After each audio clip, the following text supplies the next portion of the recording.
तर संपानंतर प्रथमच आपण आपले पोषण ट्रॅकर हे ओपन करत आहोत। आपण पाहू शकता 18 जानेवारी 2024 या दिवशी हे अपडेट आपणास येथे आलेले आहे। अपडेट आहे 20.2। आपण येथे पाहू शकता यात प्रामुख्याने आपल्याला 3 बदल हे दाखवलेले आहेत। हेच बदल आपण मराठीतही पाहू शकतो। आपण मराठीत हे बदल पाहूया। प्रथम बदल आहे ग्राफिक्स प्रतिनिधित्वामध्ये गर्भावस्थेमधील वजन वाढणे गर्भवती महिलांच्या श्रेणीमध्ये सादर केलेले आहे। दुसरा बदल आहे AWC मध्ये अक्षांश आणि रेखांश हा सक्षम केलेला आहे। आणि तिसरा बदल आहे वाढीचा तक्ता मुलांच्या श्रेणीमध्ये हा सादर केलेला आहे। तर समक्ष आता पोषण ट्रॅकर ओपन करून आपण हे सर्वच्या सर्व बदल समजावून घेऊया। हे मी आपले पोषण ट्रॅकर हे ओपन केलेले आहे। कोणत्याही एका गर्भवती महिलेस आपण येथे ओपन करूया। समोर या येथे जे 3 डॉट्स दिसतात येथे आपण एक वेळ क्लिक करूया। आता सर्वात शेवट आपणास येथे नवीन ऑप्शन दिसत आहे। आपण ते ऑप्शन ओपन करत आहोत। तात्काळ समोर आपणास अशी स्क्रीन दिसत आहे।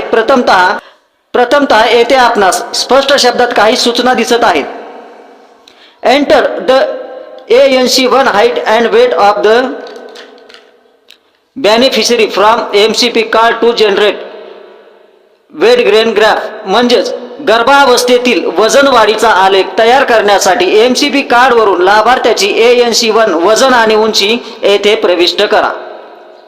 तर ज्या वेळेस आपण येथे वजन आणि उंची टाकू कार्डाप्रमाणे आणि येथे दिनांक टाकू कार्डाप्रमाणे, त्याच वेळेस शेवट आपण सबमिट केल्यानंतर आपणास येथे एक आलेख दिसेल।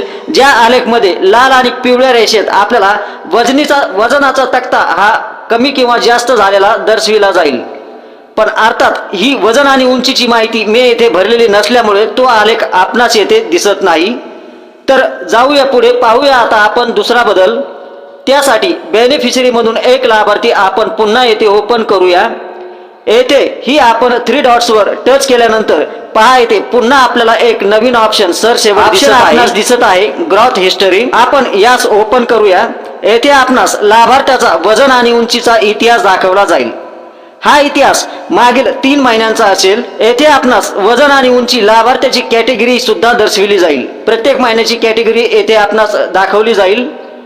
तर पाहूया आता आपला शेवट तिसरा बदल, जो की डेली ट्रॅकिंग मध्ये आपणास अंगणवाडी सेंटरचा फोटो घेण्याबाबत आहे। हा फोटो आपणास कंपल्सरी घेण्याचा आहे। तसा यापूर्वीच्या अपडेट मध्येही आपण तो घेतच होतो। तर हे प्रामुख्याने आपल्या या अपडेट मधील 3 बदल होते।